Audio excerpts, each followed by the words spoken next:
We're here with Tim Ryan, president of the Securities Industry and Financial Markets Association and a former director of the Resolution Trust Corporation. So Tim, tell us, how is this financial crisis different than the crisis that you had to deal with in the early 1990s? Well, the major difference is the globality of the financial markets. So the capital markets right now are much more global than they were from 1989 to 1993. And that's the principal difference. The similarity is that they're both major financial problems. They're going to cost the United States an awful lot of money. And many of the strategies that were developed through the RTC have some application now. They were brand new strategies.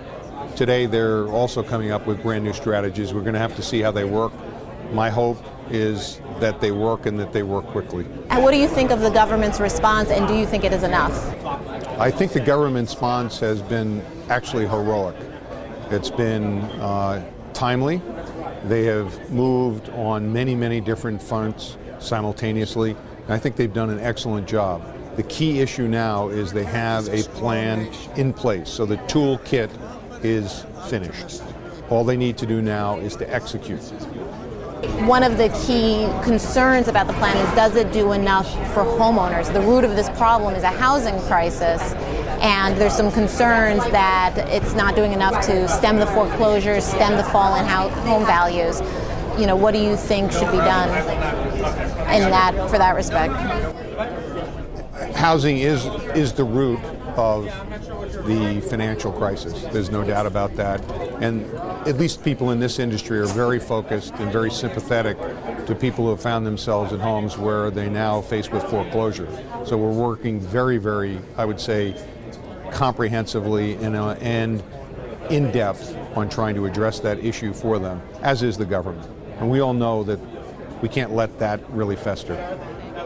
How many banks do you think will fail this year?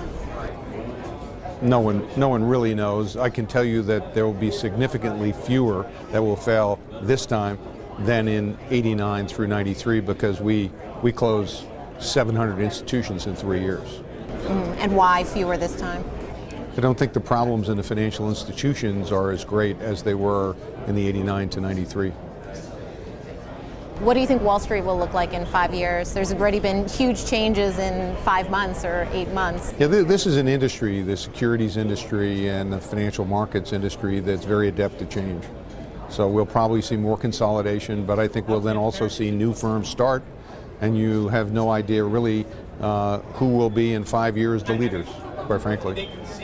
And you know, Goldman Sachs and Morgan Stanley were the last remaining standalone major investment banks. Do you think that we will see them change a lot? Will they become more like the traditional banks? I think that what we're seeing all of these firms that are in the global markets business moving to a financial holding company status. So it's a bank holding company. But underneath that bank holding company will be basically different entities, some of which are just doing the securities business, some of which are doing commercial banking. And that's really no different than the firms that have been integrated in that fashion over the years, so like a JP Morgan or a Citigroup or some of the Europeans. So do you think that we'll be seeing more retail banking or traditional banking through those two? The issue you're raising is really, how do you fund these institutions? And it's clear that retail, typical bank deposit funding is more reliable, stickier, and more useful than wholesale funding. So you will find most of these firms moving towards more reliable short and long-term funding. So will we have a Goldman ATM card? Why not?